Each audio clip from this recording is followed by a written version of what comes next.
बिस्मिल्लाहिर्रहमानिर्रहीम। Dear student, आज इंशाल्लाह हम चैप्टर 5 का नेक्स्ट जो एरिया है वो इंशाल्लाह डिस्कस करेंगे। लास्ट लेक्चर के अंदर हमने जो डिस्कशन की थी वो एक्सेल की वर्कशीट के अंदर डाटे को एंटर करने की डिफरेंट टेक्निक्स हमने डिस्कस की थी कि एक्सेल के अंदर डाटा जो है वो आप किस टेक्निक से एंटर कर सकते हैं। और उससे पहले देखा था हमने कि डाटा कितनी टाइप का होता है, नंबर है, टेक्स्ट है, और फिर उसको आपने जब एंटर करना है किसी भी सेल के अंदर तो कैसे पता चलेगा कि आपका जो एंटर किया हुआ डाटा है वो एक्सेल ने नंबर के तौर पे रिकॉग्नाइज़ किया है या फिर टेक्स्ट के तौर पे रिकॉग्नाइज़ किया है।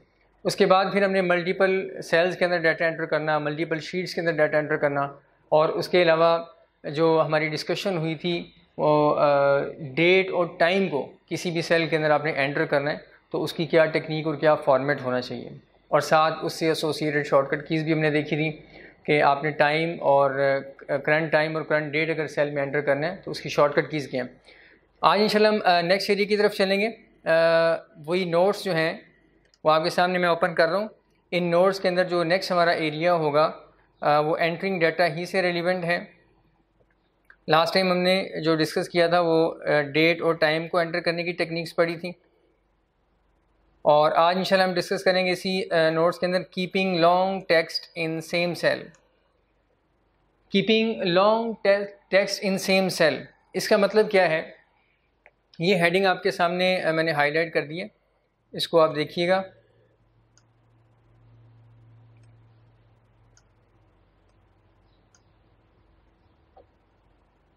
बाज़ का ये होता है कि हम किसी भी कॉलम के अंदर डाटा एंटर करना चाह रहे हैं और कॉलम की जो विड्थ है वो एक स्पेसिफिक विड्थ है, उसको हम इंक्रीज़ नहीं करना चाह रहे हैं। हम चाहते हैं बस कॉलम की जो विड्थ है जितनी हमने सेट की हुई है उतनी ही रहे, लेकिन उसमें हमने जो डाटा एंटर करना है डिफरेंट सेल्स के अंदर, ऊपर से नीचे की तरफ डिफरेंट सेल्स में हमने डाटा एंटर करना है।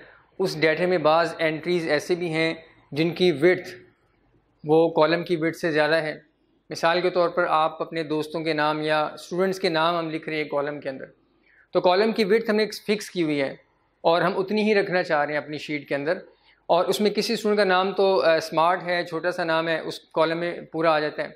किसी स्टूडेंट का नाम बहुत बड़ा है, जैसे आप कह लें शाहिद खान आफरीदी, तो ये इतना लंबा नाम है, हो सकता है उस कॉलम की विड्थ में ये पूरा ना आए, तो हम कॉलम की विड्थ को इंक्रीज़ नहीं करना चाहते, लेकिन हम ये चाहते हैं कि ये जो पूरा नाम है ये करंट सेल जिसके अंदर हमने एंटर किया है उसी के अंदर नज़र आए।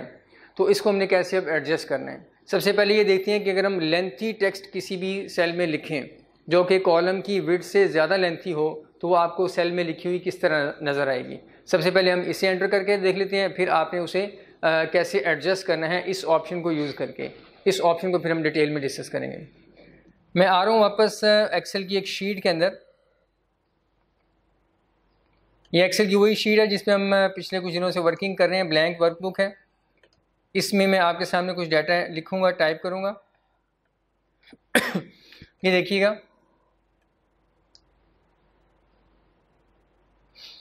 यहाँ पे मैं डाटा लिखने लगा हूँ। मिसाल के तौर पर ताहिर, और उसके बाद अहमद अजीज़, और ले जनाब, ये मैंने 3 नाम आपके सामने लिख दिए हैं इस कॉलम के अंदर। ये कॉलम बी है, इस कॉलम बी के अंदर हमने ये 3 नाम टाइप कर दिए हैं। और अगर आप देखें आपको स्क्रीन पे नज़र आ रहा होगा कि पहला जो नाम है ताहिर, ये तो इसकी विड्थ चूँकि कम है, पूरे इस सेल के अंदर वो पूरा आ रहा है। अहमद अजीज़ ये कॉलम की विड्थ से थोड़ा सा ज़्यादा है, बाहर की तरफ जा रहा है। शाहिद खान अफरीदी ये लेंथी टेक्स्ट है लेंथी नाम है, ये कॉलम की विड्थ से बहुत ज़्यादा बाहर की तरफ जा रहा है। अब हमारी रिक्वायरमेंट ये है कि हम इस कॉलम की विड्थ को इंक्रीज़ नहीं करना चाह रहे। आमतौर पे क्या होता है कि अगर ऐसा कोई मसला हो तो हम कॉलम की विड्थ को ऐसे इंक्रीज़ कर लेते हैं। कॉलम की विड्थ को इंक्रीज़ करने की टेक्निक से भी हमने बाद में पढ़नी है।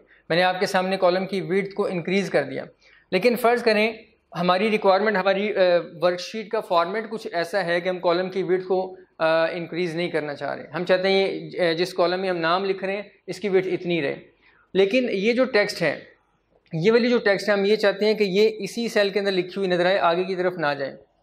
क्योंकि आगे की तरफ जाने में प्रॉब्लम ये है, ये सारी की सारी जो टेक्स्ट है शाहिद खान अफरीदी, ये इसी सेल में लिखी हुई है, इस वाले सेल में, जिस सेल का नाम आप अगर स्क्रीन पे देखें तो B6 आपको नज़र आ रहा है। शाहिद खान अफरीदी B6 में लिखा हुआ है।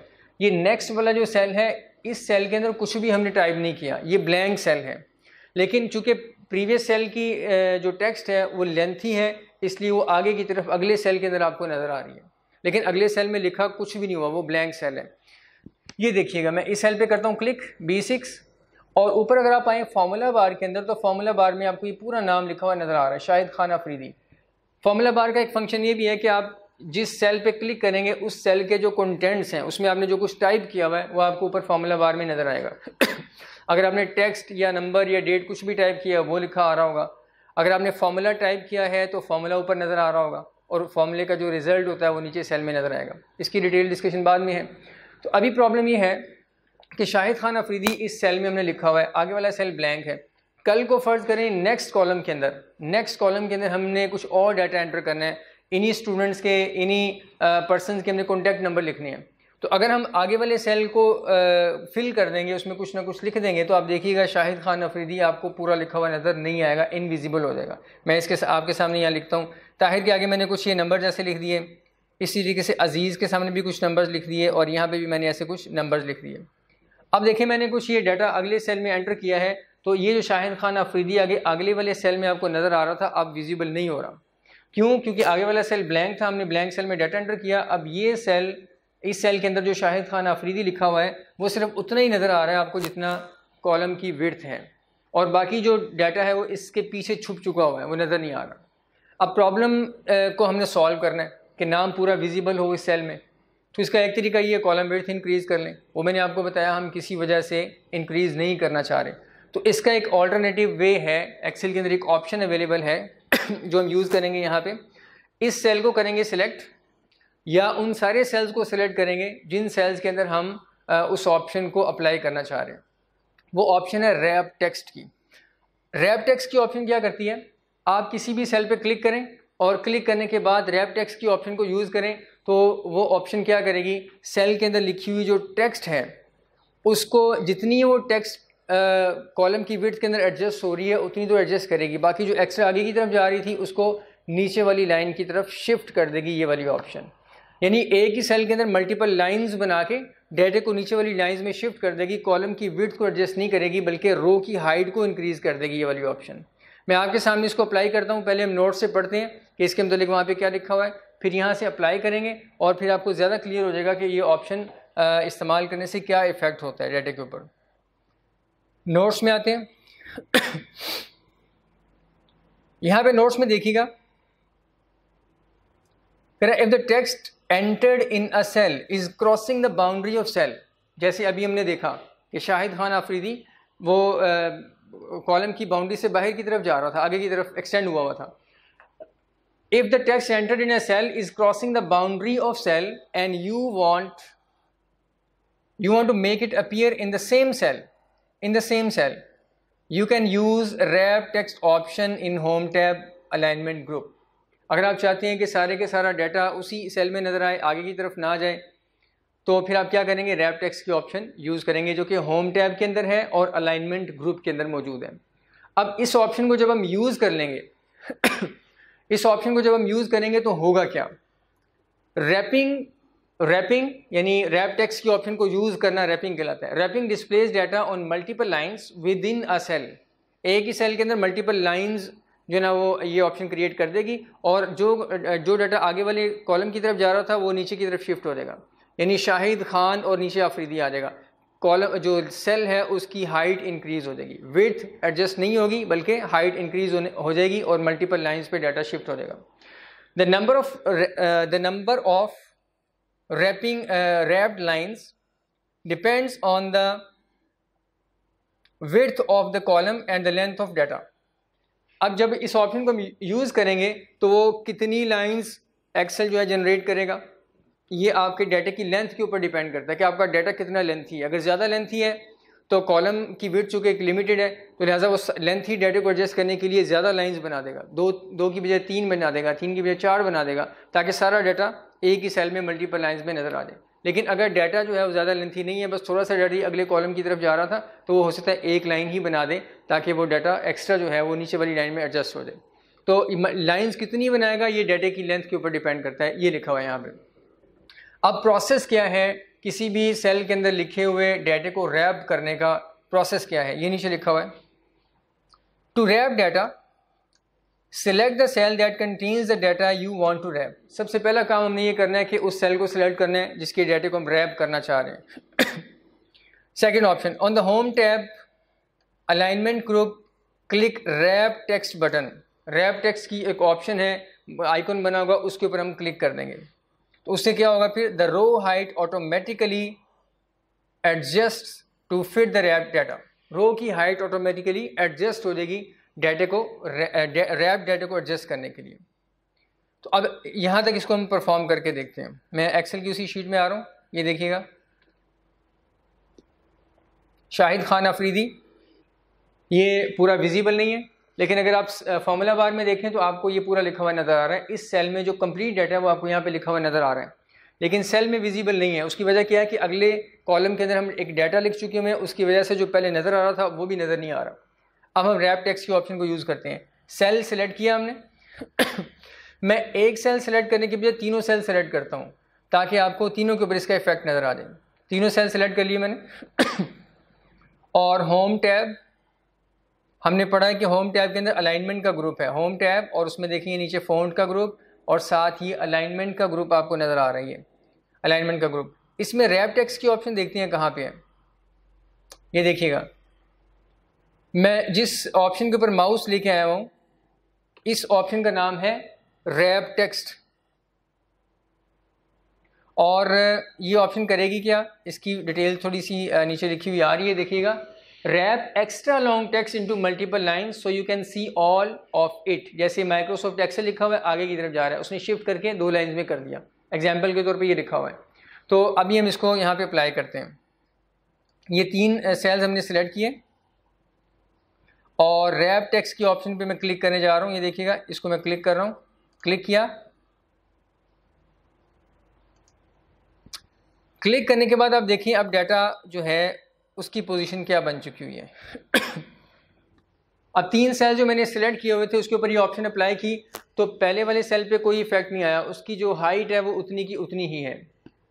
और दूसरा जो सेल है उसमें अहमद अजीज़, अहमद पहली लाइन में है और अजीज़ नेक्स्ट लाइन में उसने शिफ्ट कर दिया, क्योंकि अजीज़ कम्प्लीटली यहाँ पे पहली लाइन के अंदर नज़र नहीं आ रहा था, बल्कि इसका कुछ पोर्शन अगले सेल की तरफ, नेक्स्ट कॉलम की तरफ जा रहा था। इसलिए उसने वो डाटा जो आगे अगले वाले सेल की तरफ जा रहा है वो पूरे का पूरा वर्ड नीचे शिफ्ट कर दिया। इसमें 2 लाइंस बन गई हैं, 2 लाइंस में ये कंप्लीट डाटा पूरा हो चुका है। नीचे वाले सेल पे आए तो देखें शाहिद खान अफरीदी 3 लाइंस उसने बना दी हैं और रो की हाइट भी उसने 3 लाइन के हिसाब से एडजस्ट कर दी हुई है, क्योंकि शाहिद खान अफरीदी ये वो नाम था जो एक लाइन में लिखा हुआ था हमने, लेकिन चूँकि एक कॉलम के अंदर ये पूरा नज़र नहीं आ रहा था, एक्सेल ने खुद ऑटोमेटिकली इवेल्यूएट किया कि ये कम से कम 3 लाइन्स के ऊपर एडजस्ट होगा, तो उसने उतना ही रो की हाइट को बढ़ा के इसको 3 लाइन पे एडजस्ट कर दिया हुआ है। तो रैप टेक्स्ट की जो ऑप्शन है उसका ऑब्जेक्टिव ये है कि हम कॉलम की विड्थ को नहीं बढ़ाना चाह रहे, हाँ हम ये चाहते हैं कोई बात नहीं, कोई इशू नहीं, रो की हाइट अगर बढ़ जाए उसमें हमें कोई इशू नहीं है, हमारे डॉक्यूमेंट की प्रेजेंटेशन पे कोई फ़र्क नहीं पड़ेगा, लेकिन कॉलम की विड्थ हम किसी वजह से नहीं बढ़ाना चाह रहे। मिसाल के तौर पर कॉलम की विड्थ बढ़ाने से अगले कॉलम में इफेक्ट हो जाएंगे, आपने प्रिंट सेटिंग कुछ की हुई है तो अगले कॉलम प्रिंट से बाहर चले जाएंगे, कोई ऐसा इशू है तो आप फिर ये रैप टेक्स्ट की ऑप्शन यूज़ कर सकते हैं। अब ये देखिएगा रैप टेक्स्ट की ऑप्शन ये यहाँ पे एक्टिव है। अब एक चीज़ यहाँ पे याद रखिएगा कि अगर हम कॉलम की विड्थ को किसी वजह से एडजस्ट करें, इंक्रीज़ या डिक्रीज़ करें, तो देखिएगा कि ये जो लाइंस हैं ये लाइंस अकॉर्डिंगली कम या ज़्यादा हो जाएंगी। अगर मैं इस कॉलम की विड्थ को यहाँ से इंक्रीज़ कर दूँ तो आप देखिएगा कॉलम की विड्थ इंक्रीज़ करने से ये जो नाम है ये चूँकि एक ही लाइन में पूरा आ सकता है तो वो क्या करेगा, एक्सेल लाइंस को फिर कम कर देगा, नीचे जो डाटा लिखा हुआ है उसको ऊपर ले आएगा। ये सिर्फ इफेक्ट शो करने के लिए मैं कॉलम की विड्थ को इंक्रीज़ कर रहा हूँ ताकि आपको आइडिया हो जाए कि कॉलम की विड्थ को इंक्रीज़ करने से जिन सेल्स के ऊपर आपने रैप टेक्स्ट के ऑप्शन को यूज़ किया हुआ है उसके ऊपर क्या इफेक्ट आता है।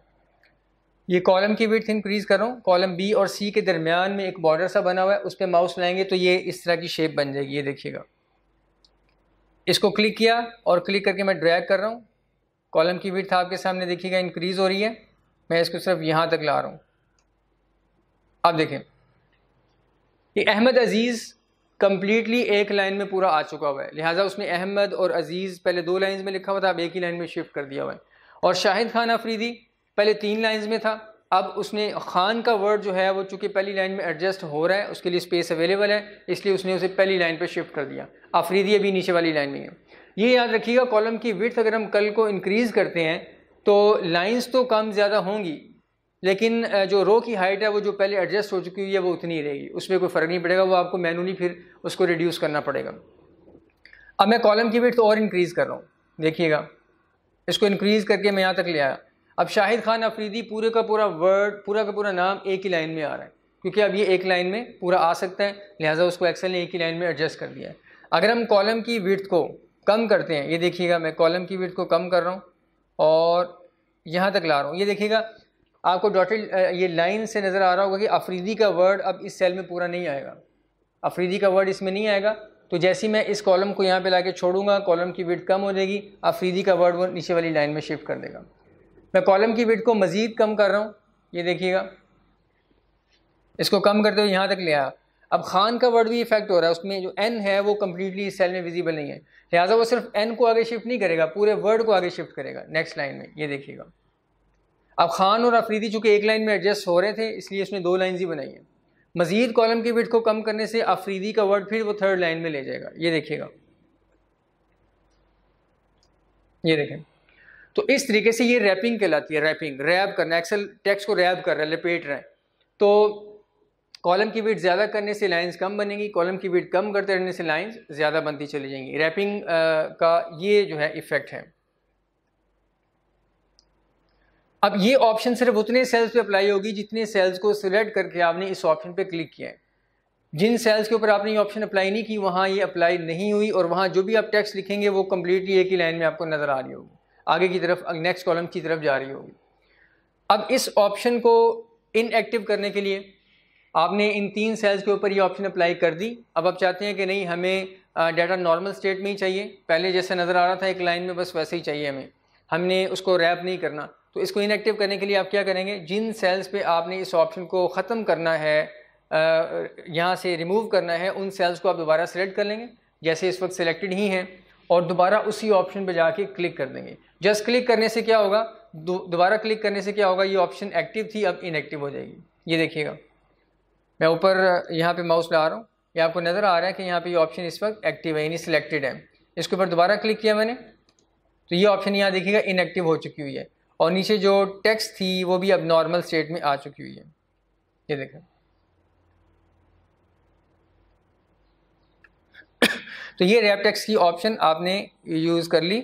इसके मुतालिक मज़ीद जो नोट्स में लिखा हुआ है वो भी गो थ्रू करते हैं। नीचे एक नोट लिखा हुआ है यहाँ पे, you can restore the data, you can restore the data to its original format by clipping the wrap text button again। ये वही काम है जो अभी हमने लास्ट टाइम बिल्कुल एंड पे किया है कि अगर आप रीस्टोर करना चाह रहे हैं, डाटा को ओरिजिनल स्टेट में लाना चाह रहे हैं, तो आप इस ऑप्शन को दोबारा क्लिक कर देंगे। लेकिन ज़रूरी है कि सबसे पहले आप रेलिवेंट सेल सिलेक्ट करें, फिर उसके बाद जाके आप उसे इनएक्टिव कर दें। नेक्स्ट ऑप्शन ये देखिएगा, adding line breaks in a cell, adding line breaks in a cell. इस ऑप्शन का लाइन ब्रेक किसे कहते हैं? एक पहली बात तो ये याद रखें कि ये जो लाइन ब्रेक ऐड करना है, इसका ऑब्जेक्टिव भी ऑब्जेक्टिव वही है जो ऊपर रैप टेक्स्ट का ऑब्जेक्टिव है, कि आप एक लाइन में डाटा सारा नहीं लिखना चाह रहे बल्कि मल्टीपल लाइंस में लिखना चाह रहे हैं। सेल एक ही है लेकिन एक ही सेल के अंदर रहते हुए आप मल्टीपल लाइंस क्रिएट करना चाह रहे हैं, मल्टीपल लाइंस। तो लाइन ब्रेक आप ख़ुद से भी इंसर्ट कर सकते हैं, उसके लिए एक शॉर्टकट की अवेलेबल है, उसको हम यूज़ करेंगे तो विदिन अ सेल नई लाइन स्टार्ट हो जाएगी। फिर आप जो भी टाइप करेंगे वो नेक्स्ट लाइन में लिखा जाएगा, उसके बाद फिर शॉर्टकट की प्रेस करेंगे तो नेक्स्ट लाइन स्टार्ट हो जाएगी, फिर जो टाइप करेंगे वो नेक्स्ट लाइन में टाइप होना शुरू हो जाएगा। तो इसमें देखिए लिखा हुआ है, while entering data in a cell if you want to force Excel to start new line within the same cell. अगर आप सेल के अंदर टाइपिंग करते हुए एक्सेल को फोर्स करना चाहते हैं कि अब मैं इससे ऑनवर्ड जो कुछ टाइप करूं उसे आप नेक्स्ट लाइन के अंदर टाइप करो, तो फिर आप क्या करें, you should use alt enter, alt का बटन प्रेस करके फिर एंटर की प्रेस करेंगे, तो इससे क्या होगा, विद इन ए सेल नई लाइन स्टार्ट हो जाएगी। आपका जो कर्सर ब्लिंक कर रहा होता है वो नीचे की तरफ मूव कर जाएगा और जो लिखेंगे वो नेक्स्ट लाइन में टाइप हो जाएगा। इसको मैं आपके सामने परफॉर्म करता हूँ, देखिएगा।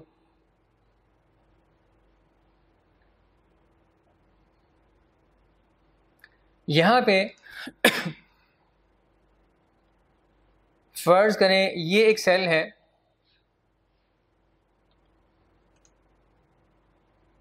इस सेल के अंदर मैं 3-4 नाम लिखना चाह रहा हूँ स्टूडेंट्स के, और ये चाहता हूँ कि एक नाम पहली लाइन में आए इसी सेल में, दूसरा नाम दूसरी लाइन में, तीसरा तीसरी लाइन में, ऑनवर्ड इस तरीके से।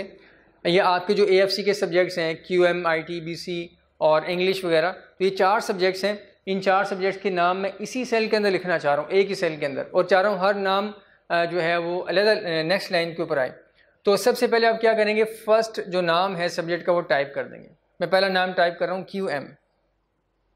QM, ये मैंने टाइप कर दिया। आप देखिएगा, यहाँ ज़रा फोकस कीजिएगा, आपको यहाँ पे कर्सर ब्लिंक करता हुआ नज़र आ रहा है, देखिएगा इस सेल के अंदर लास्ट में कर्सर ब्लिंक करता हुआ नज़र आ रहा है। अब QM टाइप कर दिया। QM टाइप करने के बाद अगर मैं सिंपल एंटर प्रेस करूँगा तो क्या होगा, ये QM लिखा हुआ डाटा इस सेल में स्टोर हो जाएगा और सिलेक्शन मूव कर जाएगी डाउनवर्ड, क्योंकि एंटर प्रेस करने से नॉर्मली डाउनवर्ड कर्सर मूव कर जाता है। नेक्स्ट लाइन क्रिएट नहीं होगी, बल्कि सिलेक्शन नेक्स्ट सेल की तरफ मूव कर जाएगी। मैं चाहता हूँ मेरी सिलेक्शन नेक्स्ट लाइन की तरफ, नेक्स्ट सेल की तरफ मूव ना करे, बल्कि विद इन करंट सेल एक नई लाइन क्रिएट हो जाए और उसमें फिर मैं नया डाटा टाइप कर लूँ। सेल सेम रहे, लाइन नहीं बन जाए। तो इसके लिए ऑल्ट एंटर प्रेस करेंगे, ऑल्ट की प्रेस करके फिर एंटर। देखिएगा आपके सामने मैं प्रेस कर रहा हूँ, alt enter. Alt enter press किया तो QM लिखा हुआ है, अब नेक्स्ट लाइन की तरफ कर्सर मूव हो चुका हुआ है, सेल वही है, नेक्स्ट लाइन जनरेट हो चुकी हुई है। उसके बाद यहाँ पे मैं टाइप करता हूँ BC। अब उसके बाद मैंने नेक्स्ट सब्जेक्ट का नाम लिखना है, वो मैं इससे नीचे वाली लाइन में आ रहा हूँ, ऑल्ट एंटर। यहाँ पे लिख देते हैं हम functional English, alt enter, IT। ये चारों सब्जेक्ट्स के नाम एक ही सेल में 4 लाइंस पे आ चुके हुए हैं। अब फाइनली हम क्या करेंगे, इस डाटा को इस सेल में स्टोर करने के लिए एंटर प्रेस कर देंगे। जैसे ही एंटर प्रेस करेंगे आप देखिएगा जितनी लाइंस आपने क्रिएट की हैं उतनी लाइंस के बराबर जो सेल है उसकी हाइट एडजस्ट हो जाएगी, जो सेल है उसकी हाइट बढ़ जाएगी, यानी इतनी हो जाएगी जितनी में ये सारा डाटा नज़र आए। एंटर प्रेस करूँगा तो ये देखिएगा, ये आपको नज़र आ रहा है कि सेल की जो हाइट है वो बढ़ चुकी हुई है। लेफ्ट साइड पे आती है, देखिए रो नंबर 8 काफ़ी जो है ना वो उसकी हाइट ज़्यादा हो चुकी है, रो नंबर 8 की। तो इसमें हमने एक्सेल को फोर्स किया है कि ऑल्ट एंटर प्रेस करके फोर्स कर दिया कि अब जो कुछ भी मैं टाइप करूँगा अगली लाइन में आपने लिखना है। आप कॉलम की विड्थ को कम करें ज़्यादा करें इसके ऊपर फ़र्क नहीं पड़ेगा, लेकिन ऊपर जो रैप किया हुआ था आपने, ये देखिएगा, इसको हमने ऊपर आके मैं इनको दोबारा सिलेक्ट करता हूँ और रैप की ऑप्शन यहाँ पे यूज़ करता हूँ जो हमने पहले यूज़ की थी, ताकि आपको रैपिंग का और लाइन ब्रेक्स ऐड करने का जो डिफरेंस है वो भी पता चल जाए। इसमें भी मल्टीपल लाइंस बनती है रैपिंग करने में, और ऑल्ट एंटर प्रेस करके हम करेंगे तो उसमें भी नई लाइन क्रिएट होगी, लेकिन इसमें हमने नई लाइन क्रिएट करने के लिए एक्सेल को फोर्स कर दिया। वो लाजमी बात है, टेक्स्ट बेशक स्मॉल है, उसकी विड्थ ज़्यादा नहीं है, लेकिन फिर भी नई लाइन जनरेट हो जाएगी। लेकिन रैप टेक्स्ट करने से क्या होगा, अगर एक ही लाइन में सारा डाटा एडजस्ट हो रहा है within same column same cell तो एडजस्ट हो जाएगा, अगर कॉलम की बाउंड्री से बाहर जा रहा है फिर वो नई लाइन जनरेट करेगा। इन दोनों में ये फ़र्क है। तो आप देखें शाहिद खान आफरीदी,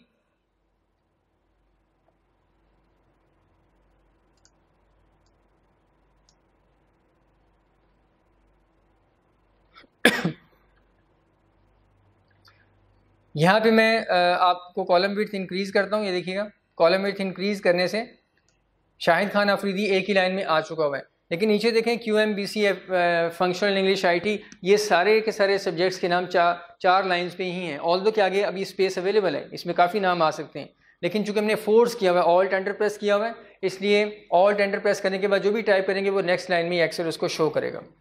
तो इसको आप याद रखिएगा, इन दोनों का फ़र्क भी आपको पता होना चाहिए। तो इस सेल में हमने ऑल्ट एंटर करके मल्टीपल लाइंस जनरेट कर दी। अब नेक्स्ट एरिया की तरफ आते हैं, नोट्स में। नेक्स्ट हमारा जो टॉपिक है, ये छोटे छोटे टॉपिक्स हैं, छोटी छोटी ऑप्शन हैं जो हम डिस्कस कर रहे हैं डाटा को एंटर करने के हवाले से, कि एक्सेल के अंदर आपने डाटा एंटर करना है तो उसकी क्या क्या टेक्निक्स हैं। डाटा एंटर किया, रैप भी कर सकते हैं। डाटा एंटर करते वक्त आपने मल्टीपल लाइंस में लिखना है तो ऑल्ट एंटर वगैरह को यूज़ कर सकते हैं। ऑल्ट एंटर प्रेस करने से क्या होता है, लाइन ब्रेक हो जाती है, जिस लाइन में आप टाइपिंग कर रहे हैं वो ब्रेक हो गई, नेक्स्ट लाइन स्टार्ट हो चुकी हुई है। इसलिए इसे हम लाइन ब्रेक ऐड करना कहते हैं, ऑल्ट एंटर के ज़रिए से। अब नेक्स्ट क्या है, एडिंग बुलेट्स और अदर सिंबल्स। आप किसी सेल में डाटा कुछ लिख रहे हैं, लिस्ट बना रहे हैं, जैसे भी हमने 4 सब्जेक्ट्स की लिस्ट बनाई एक ही सेल के अंदर। आप ये चाहते हैं कि हर सब्जेक्ट के स्टार्ट के ऊपर बुलेट भी लग जाए, बुलेट एक डार्क सा जो है ना वो साइन डॉटेड साइन जो है वो लग जाए, ताकि बुलेट्स लगी हुई नज़र आएँ, 4 सब्जेक्ट्स डिफरेंट नज़र आएँ। अब वो बुलेट आपने किसी भी सेल में ऐड करनी है तो उसको आपने कैसे करना है, इसको भी हम यहाँ देख लेते हैं। इसके लिए देखिएगा यहाँ पे एक शॉर्टकट की लिखी हुई है, you can add a bullet symbol in a cell by using alt 7 key. Alt press करेंगे, साथ 7 प्रेस करेंगे। 7 आपने कहाँ से प्रेस करना है, कीबोर्ड के ऊपर राइट साइड पे न्यूमेरिक कीज़ होती हैं, न्यूमेरिक कीपैड होता है जिसमें नंबर्स लिखे होते हैं 1 2 3 4, और यही नंबर्स ऊपर फंक्शन कीज़ के नीचे भी लिखे होते हैं। F1 2 3 वगैरह लिखा हुआ है ना, उसके नीचे 1 2 3 भी वाली रो भी आपको नज़र आ जाएगी। तो आपने ऑल्ट के साथ जो 7 प्रेस करना है वो न्यूमेरिक कीपैड वाला जो राइट साइड पे होता है आमतौर पे कीबोर्ड पे, वो वाला आपने प्रेस करना है, फिर जो है बुलेट लग जाएगी। अब ये अप्लाई कैसे करनी है बुलेट, इसको मैं आपके सामने परफॉर्म करता हूँ। फर्ज करें ये जो नेक्स्ट वाला सेल है इसमें यही सब्जेक्ट्स QM BC IT वगैरह हम नेक्स्ट सेल में भी लिखना चाह रहे हैं, लेकिन हम चाहते हैं कि पहला सब्जेक्ट लिखने से पहले मैं बुलेट लगाऊं, बुलेट लगाने के बाद फिर मैं सब्जेक्ट का नाम टाइप करूंगा, फिर ऑल्ट एंटर प्रेस करके नेक्स्ट लाइन में आ जाएंगे, फिर बुलेट लगाने के बाद दूसरे सब्जेक्ट का नाम टाइप करेंगे, इस तरीके से ऑनवर्ड चलेंगे। तो सबसे पहले हम बुलेट टाइप करना चाह रहे हैं, तो ऑल्ट और 7 प्रेस किया मैंने,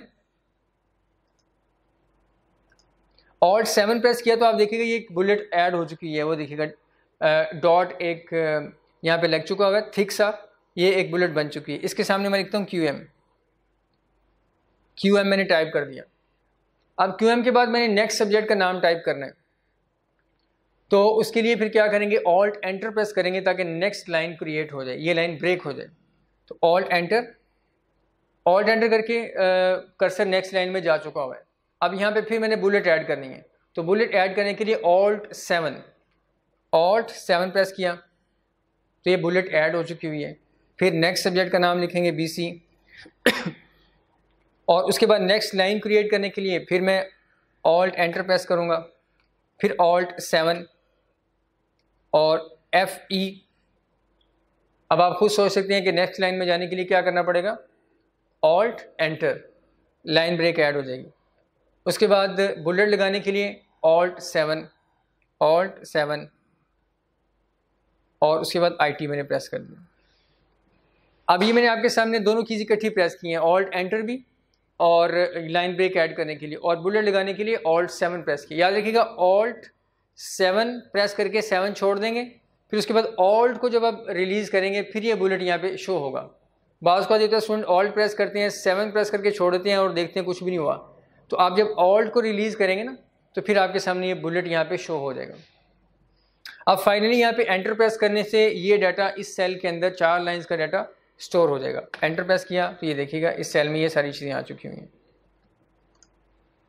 तो इस तरीके से आप बुलेट्स लगा सकते हैं। ऑल्ट 7 प्रेस करने से यही वाला बुलेट शो होगा ब्लैक कलर का। अगर आप इसके अलावा किसी और सेल का बुलेट लगाना चाह रहे हैं, कोई रेक्टेंगल टाइप, कोई टिक लगाना चाह रहे हैं, कोई इस तरीके से, तो और अदर जो बुलेट्स हैं वो एक और एक्सेल के अंदर ऑप्शन है, वहाँ पे जाके अवेलेबल हो सकते हैं। उसको देखते हैं वो कहाँ पे है, नोट्स में आते हैं। नोट्स में सेकंड लाइन एडिंग बुलेट्स और अदर सिंबल्स वाली जो हेडिंग है, इसके अंदर ये सेकंड लाइन ये वाली, you can also add various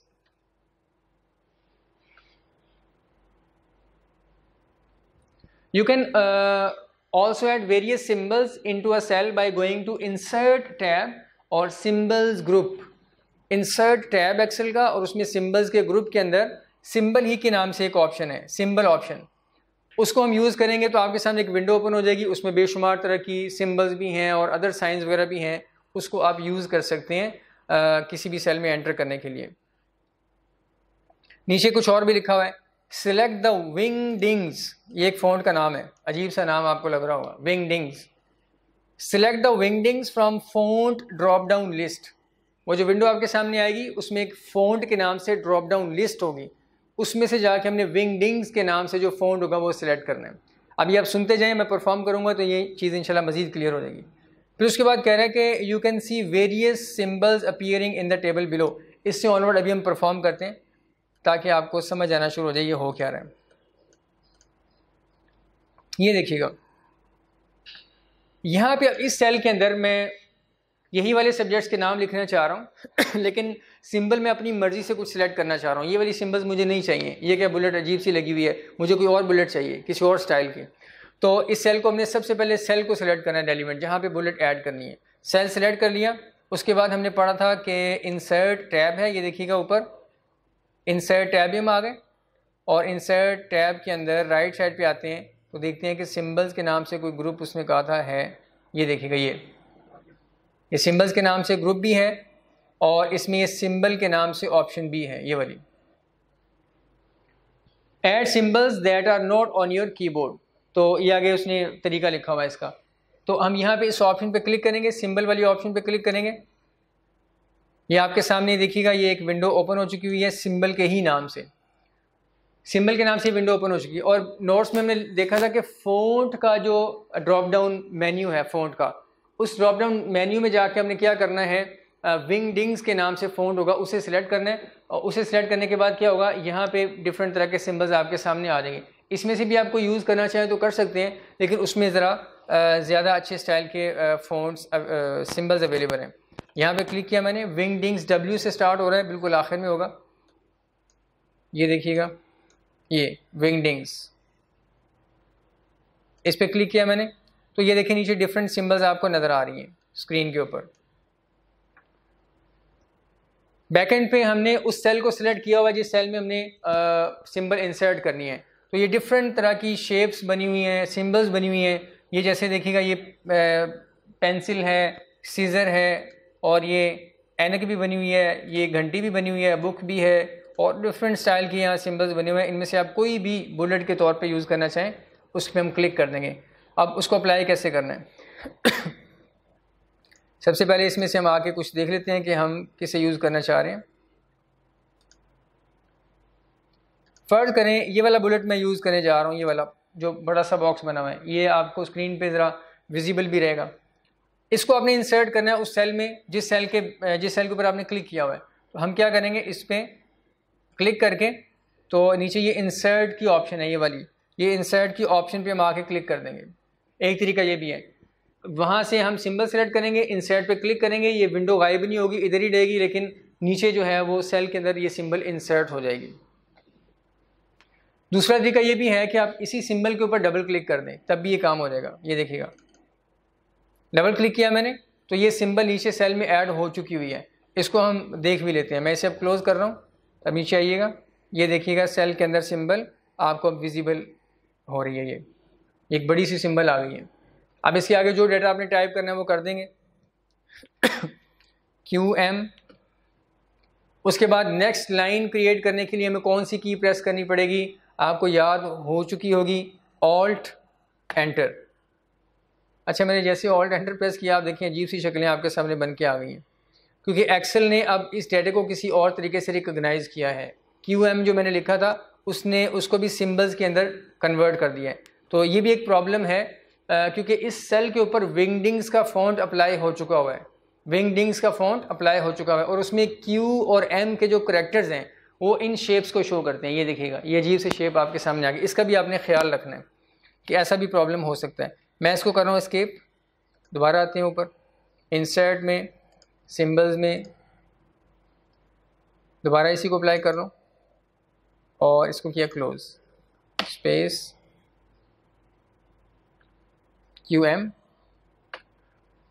space किया मैंने। सिंबल एंटर करने के बाद मैंने स्पेस दे दिया ताकि ये दोनों चीज़ें अलग रहें, एक्सेल इसको एक ही तरह का फ़ॉन्ट ट्रीट ना कर ले।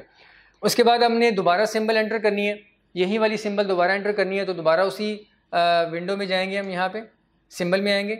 अब आपको फ़र्ज़ करें यहाँ पे वो जो सिंबल है उसको अब तो आपको तलाश करने की ज़रूरत नहीं है। आपने जो रिसेंटली सिंबल्स यूज़ किए होंगे, अपनी शीट में ऐड किए होंगे, वो आपको यहाँ पे नज़र आ रहे होंगे। ये देखिएगा जो आपने बिल्कुल लास्ट में यूज़ किया है वो यहाँ पे नज़र आ रहा है। तो इसी के ऊपर हम क्लिक कर देंगे, दोबारा से इस पर क्लिक किया, इंसर्ट कर दिया। नीचे देखें शीट में आपको ये सिंबल ऐड होकर नज़र आ रहा है। फिर इसे क्लोज़ करेंगे और यहाँ आके स्पेस मैंने प्रेस की और QM के बाद BC टाइप कर दिया, उसके बाद एंटर प्रेस कर दिया। बस ये 2 सब्जेक्ट्स ही मेरे लिए काफ़ी हैं। यहाँ पे हम इसको एंटर कर दिया। तो इस तरीके से आप डिफरेंट सिंबल्स यूज़ करना चाहें तो वो सिंबल्स वाली ऑप्शन में जाके आप यूज़ कर सकते हैं। अब नेक्स्ट एरिया की तरफ चलते हैं। नेक्स्ट हमारा जो एरिया है दैट इज़ एडिटिंग डाटा। अभी तक हमने जो डिस्कस किया था वो डाटा को किसी भी सेल में एंटर करने से रिलेवेंट सारी टेक्निक्स थी। डाटा कितनी टाइप्स का होता है और आपने उसे कैसे किसी सेल में टाइप करना है, और मल्टीपल सेल्स में मल्टीपल वर्कशीट्स में कैसे ऐड करना है, डेट टाइम वगैरह की डिस्कशन हो गई। लाइन, अगर आपने डाटा मल्टीपल लाइंस में शिफ्ट करना है रैपिंग कर सकते हैं। अगर आपने ज़्यादा लाइंस ही जनरेट करनी है तो ऑल्ट एंटर करके लाइन ब्रेक कर सकते हैं आप। इसके अलावा सिंबल्स ऐड करनी है, बुलेट्स ऐड करनी है तो आप वो भी कर सकते हैं। इसके अलावा अब ये है कि डाटा तो आपने एंटर कर लिया सेल के अंदर, अब उसके अंदर आपको अमेंडमेंट करने की ज़रूरत पड़ती है। अमेंड करना चाह रहे हैं, एडिटिंग करना चाह रहे हैं, कुछ उसमें आपको मिस्टेक नज़र आई, आप उसको चेंज करना चाह रहे हैं, तो उसकी टेक्निक क्या अवेलेबल है। बहुत आसान है एक्सेल के अंदर किसी भी सेल के अंदर लिखे हुए डाटा को एडिट करना। उसकी 3 टेक्निक्स 3 बुलेट्स में यहाँ पे लिखी हुई है, देखिएगा हाईलाइट में कर रहा हूँ आपके सामने। पहली टेक्निक क्या है, डबल क्लिक द सेल।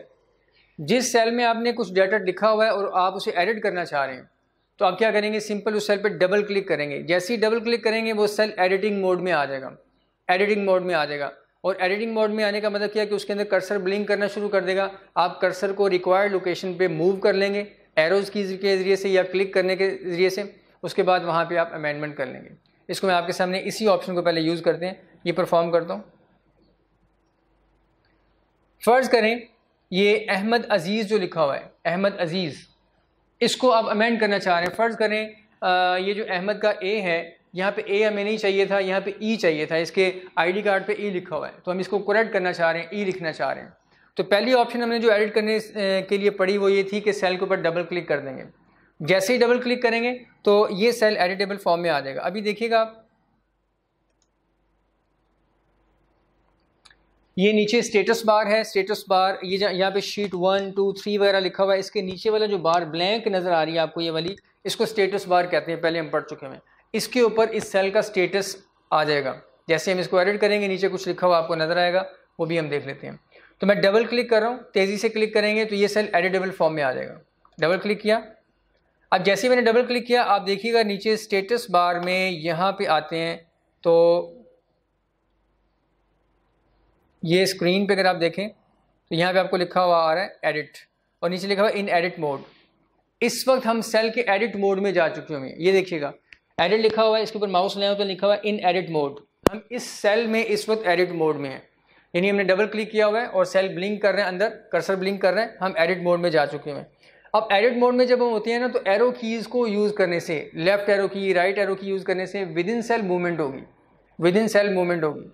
और जब हम नॉर्मल स्टेट में होते हैं, हमने किसी सेल पे डबल क्लिक नहीं किया बल्कि वैसे ही एक सेल को सिलेक्ट किया हुआ है, तो एरो कीज़ जब हम यूज़ करते हैं तो सेल्स की सिलेक्शन चेंज हो जाती है। कर्सर आपका इस सेल से निकल के इधर आ जाएगा अगर हम राइट एरो की यूज़ करेंगे। डाउन एरो की यूज़ करने से सेल की सिलेक्शन नीचे की तरफ आ जाएगी। तो जिस डायरेक्शन की प्रेस करेंगे एरो की, उसी डायरेक्शन में आपकी सिलेक्शन मूव हो जाएगी। लेकिन जब आप किसी सेल पर डबल क्लिक कर देते हैं और फिर एरो कीज़ को यूज़ करते हैं तो विद इन सेल ये कर्सर जो है ऐसे से मूव करेगा। एडिट मोड का ये मतलब है कि विद इन सेल मूवमेंट होगी एरो कीज़ के ज़रिए से। अब मैं एरो कीज़ के ज़रिए से अहमद का जो ए है सेंटर वाला उसमें आ जाऊँगा, वहाँ आके फिर हम क्या करेंगे, उसको चेंज कर लेंगे। एरो की मैंने प्रेस की, लेफ्ट एरो की, ये देखिएगा ए और डी के दरमियान कर्सर आ चुका हुआ है। यहाँ से हमने ए को रिमूव करना है, इस ए को रिमूव करना है और यहाँ पे ई लिखना है। अब ये जो कर्सर ब्लिंक कर रहा है, इसके लेफ्ट साइड वाला एक करैक्टर अगर आपने रिमूव करना है तो बैक स्पेस प्रेस कर देंगे। और कर्सर जहाँ पे ब्लिंक कर रहा है उसके राइट साइड वाला अगर आपने एक करैक्टर रिमूव करना है तो फिर डिलीट की प्रेस कर देंगे कीबोर्ड के ऊपर। ये भी याद रखिएगा, कर्सर जहाँ ब्लिंक कर रहा है उसके लेफ्ट वाला करैक्टर अगर आपने रिमूव करना है तो बैक स्पेस सिंगल टाइम, और अगर राइट साइड वाला एक करैक्टर करना है तो फिर डिलीट प्रेस कर देंगे। अभी हमने चूंकि लेफ्ट साइड वाला करना है ए, तो हम प्रेस करेंगे यहाँ पे आके बैक स्पेस। ये मैंने बैक स्पेस प्रेस कर दिया, ए ख़त्म हो गया। अब ई टाइप कर देंगे, ई टाइप किया, स्पेलिंग ठीक हो गए। अब इसको हमने सेल में स्टोर करना है, एंटर प्रेस कर देंगे, सिंपल एंटर प्रेस किया तो ये अमेंडमेंट इसमें स्टोर हो चुकी हुई है। नेक्स्ट टेक्निक देखते हैं कि नेक्स्ट टेक्निक एडिटिंग करने की क्या है। ये देखिएगा, किसी भी सेल को एडिट करने के लिए नेक्स्ट जो टेक्निक है वो ये है कि आप उस सेल को सिलेक्ट करें, select the cell and press F2 key press कर दें। सेल सिलेक्ट करेंगे, सिलेक्शन होगी, उसके बाद जैसे ही F2 प्रेस करेंगे आपका कर्सर जो है वो सेल के अंदर ब्लिंक करना शुरू कर देगा, यानी वही काम हो जाएगा जो डबल क्लिक करने से होता है। तो अब देखिएगा हम यही काम यहाँ पे आके करते हैं। अहमद अजीज़, अब दोबारा ई को हम ए बनाने की तरफ जा रहे हैं कि ई को ए करना है हमने, तो उसके लिए सेकंड टेक्निक को हम यूज़ करेंगे। सेल को सिलेक्ट कर लिया, उसके बाद F2 प्रेस करना है। ये मैंने F2 प्रेस किया तो आप देखें कि कर्सर ब्लिंक करना शुरू हो गया हुआ और यहाँ पे एडिट लिखा हुआ आ रहा है नीचे स्टेटस बार में। जब तक हम नॉर्मल स्टेट में होते हैं, एडिट नहीं करते, बस सेल को जैसे सिलेक्ट किया हुआ है मैंने, तो उस वक्त यहाँ पे रेडी लिखा हुआ आ रहा है। ये देखिएगा स्टेटस बार में रेडी लिखा हुआ आ रहा है। इस वक्त हम रेडी मोड में हैं, किसी भी सेल में कुछ भी करने के लिए हम रेडी हैं। तो जब हम एडिट करेंगे डबल क्लिक करके या F2 प्रेस करके, तो वो रेडी जो लिखा हुआ है वो चेंज होके एडिट हो जाएगा, उससे पता चलेगा हम इस वक्त एडिट मोड में हैं। इस वक्त हम रेडी मोड में। अभी मैंने किया इसके ऊपर आके F2 प्रेस, कर्सर ब्लिंक कर रहा है, एरो कीज़ के जरिए से हम आगे ई के ऊपर, और उसके बाद मैंने बैक स्पेस प्रेस करके ए कर दिया और उसके बाद एंटर प्रेस कर दिया। नहीं, ये अमेंडमेंट हो गई सेकंड वे से, सेकंड टेक्निक से। नेक्स्ट टेक्निक देखते हैं। Select the cell and click in the formula bar. Cell को आप सिलेक्ट करें जिसमें आपने अमेंडमेंट करनी है, और सेल पे डबल क्लिक करने की या F2 प्रेस करने की ज़रूरत नहीं है, बस सेल को सिलेक्ट कर लें और ऊपर फॉर्मूला बार में आके फॉर्मूला बार में क्लिक कर लें और उसमें एडिटिंग कर लें। फॉर्मूला बार एडिटेबल होती है। जो कुछ आपने किसी सेल में टाइप किया होगा, आप फॉर्मूला बार में देखेंगे वहाँ पे आपको सारा लिखा हुआ नज़र आ रहा होगा, और फॉर्मूला बार में आके आप उसको एडिट कर सकते हैं। एडिट करने के बाद एंटर प्रेस करें, वो सेल में भी अमेंडमेंट हो जाएगी। इसे परफॉर्म करते हैं, देखिएगा। ये अहमद अजीज़ लिखा हुआ है, और अगर आप ऊपर फॉर्मूला बार में ये देखें तो फॉर्मूला बार में भी आपको ये अहमद अजीज़ लिखा हुआ नज़र आ रहा है। जो सेल हम सिलेक्ट करेंगे उसके कंटेंट्स आपको फॉर्मूला बार में भी नज़र आएंगे। अगर मैं यहाँ ऊपर वाले सेल को सिलेक्ट करता हूँ जिसमें ताहिर लिखा हुआ है, ये देखिएगा, इस पर क्लिक किया तो फॉर्मूला बार में उसके कंटेंट्स नज़र आ रहे हैं। अगर मैं यहाँ पे नीचे आता हूँ, इस पर क्लिक करता हूँ, तो इसके कंटेंट्स कंप्लीट नज़र आ रहे हैं आपको फॉर्मूला बार में। अगर मैं ऊपर जहाँ पे डेट लिखी है उस पर क्लिक करूँगा तो वो डेट आपको ऊपर नज़र आ रही है फॉर्मूला बार के अंदर। फ़र्ज़ करें इसी डेट को हमने अमेंड करना है, इसके अंदर चेंजिंग करनी है, 2020 की बजाय इसको 21 हमने करना है, या ये जो फर्स्ट यहाँ पे लिखा हुआ है जनवरी का डिजिट, इसको हमने फरवरी करना है या कुछ और करना है। तो इसके लिए हम क्या करेंगे, सेल को सिलेक्ट करने के बाद ऊपर फॉर्मूला बार में क्लिक करेंगे, फॉर्मूला बार में क्लिक करके रेलिवेंट प्लेस पे तो जो अमेंडमेंट करनी है वो कर देंगे। ये देखिएगा यहाँ पे आए, इस 1 के साइड पे मैंने क्लिक किया, ये सेल इस वक्त एडिटेबल फॉर्म में जा चुका हुआ है। बैक स्पेस प्रेस की, बैक स्पेस प्रेस करने के बाद यहाँ पे मैंने लिख दिया 2 फरवरी यानी, तो उसके बाद एंटर प्रेस कर देंगे। अब देखें एक और टेक्निकल बात यहाँ पे आपको समझ आनी चाहिए। मैंने 2 टाइप करके एंटर किया है, एक्सेल ने इसे डेट रिकॉग्नाइज ही नहीं किया।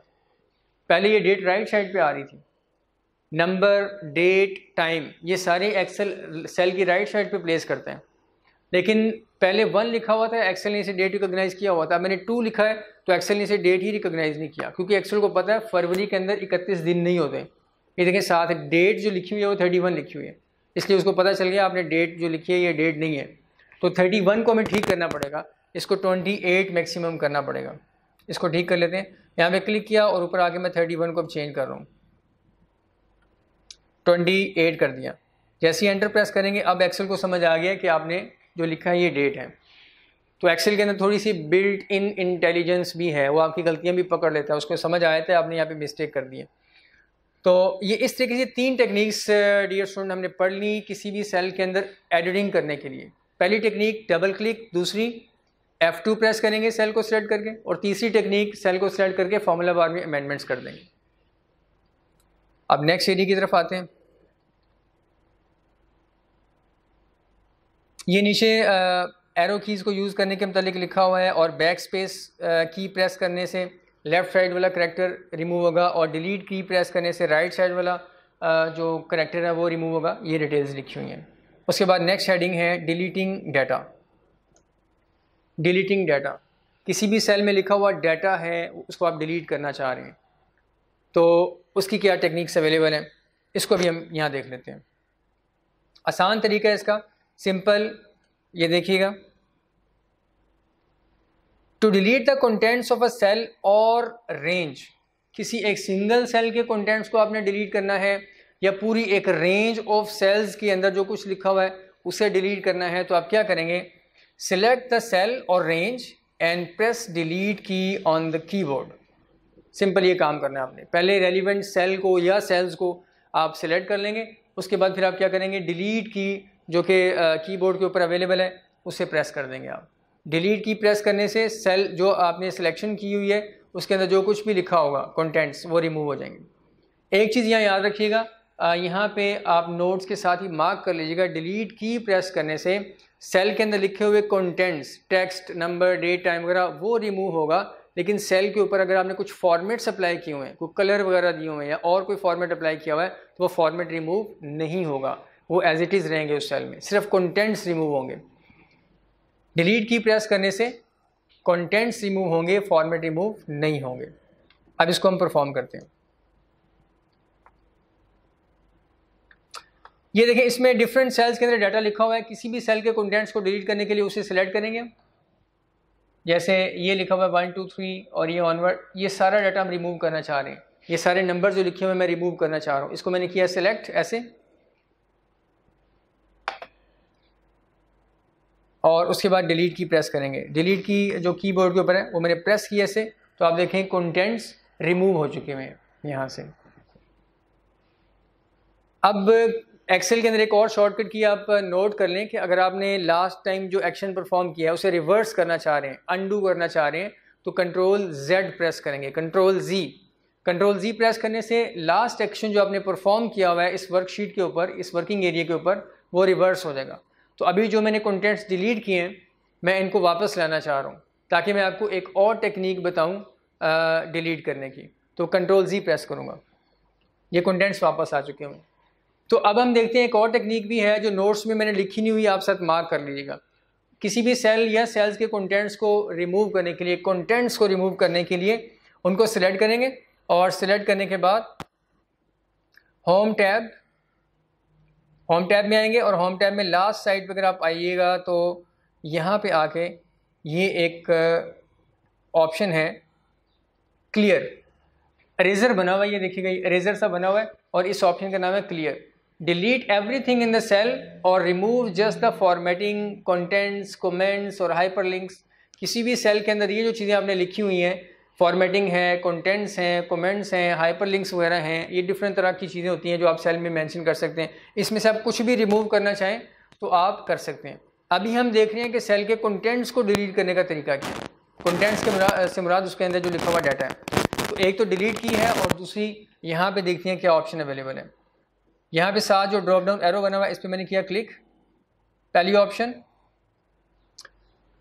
क्लियर ऑल, इस पर क्लिक करने से सेल के अंदर जो कुछ भी है सब क्लियर हो जाएगा। उसके कंटेंट्स भी रिमूव हो जाएंगे, फॉर्मेटिंग भी रिमूव हो जाएगी, और भी कुछ अगर आपने कुछ उसमें लगाया हुआ है, कंडीशनल फॉर्मेटिंग भी होती है और भी डाटा वैलिडेशन वगैरह इस तरह की चीज़ें होती हैं, वो सारा कुछ जो है रिमूव हो जाएगा इस पर क्लिक करने से। लेकिन हम क्या करना चाह रहे हैं, सिर्फ कंटेंट्स को रिमूव करना चाह रहे हैं, तो इस ऑप्शन को हम यूज़ करेंगे क्लियर कंटेंट्स। इस पर क्लिक करने से क्या होगा, कंटेंट्स रिमूव होंगे। अगर आपने कुछ फॉर्मेट वगैरह अप्लाई किए हुए हैं तो वो रिमूव नहीं होंगे। फॉर्मेट रिमूव करने के लिए ये ऑप्शन है क्लियर फॉर्मेट्स। इस ऑप्शन को यूज़ करने से सेल के अंदर लगे हुए फॉर्मेट्स सिर्फ रिमूव होंगे, कंटेंट्स रिमूव नहीं होंगे। मैं आपके सामने इन सारी ऑप्शन को, पहले वाली दो ऑप्शन को खास तौर पे परफॉर्म कर देता हूँ। ये देखिएगा बैकएंड पे जो सेल हमने सेलेक्ट किए हुए हैं इस पर डाटा तो लिखा हुआ है लेकिन इसमें कोई फॉर्मेट अप्लाइड नहीं है। मैं यहाँ से आके इसको कलर अप्लाई कर देता हूँ। ये मैंने कलर अप्लाई कर दिया और इसका जो फ़ॉन्ट कलर है वो भी मैंने रेड कर दिया। तो ये देखिएगा मैंने कुछ फॉर्मेट भी इसके ऊपर अप्लाई कर दिया हुआ है।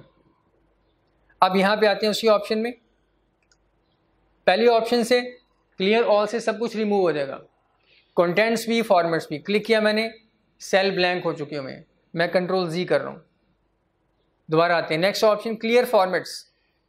क्लियर फॉर्मेट से क्या होगा? Clear only the formatting that is applied to the selected cells. Formatting सिर्फ रिमूव होगी, सेल के कंटेंट्स रिमूव नहीं होंगे। इस पर क्लिक किया तो आप देखें फॉर्मेट रिमूव हो चुके हुए हैं, कंटेंट्स रिमूव नहीं हुए। Control G. Next option clear contents. Clear contents वाली ऑप्शन से क्या होगा? ये देखें क्लियर कंटेंट्स के साथ डेल लिखा हुआ है, डिलीट की, यानी जो डिलीट की प्रेस करके काम होता है वही इस ऑप्शन को यूज़ करके होगा। Clear only the contents in the selected cells. और यहाँ लिखा हुआ है the formatting and comments are not clear, वो क्लियर नहीं होंगे। क्लिक किया तो आप देखें कंटेंट्स रिमूव हो चुके हुए, लेकिन जो उसके ऊपर फॉर्मेट अप्लाई हुए हैं वो रिमूव नहीं हुए। इसके अंदर अगर आप कुछ नया डाटा लिखेंगे उसका कलर रेड ही आएगा। इसको मैं अनडू कर रहा हूँ।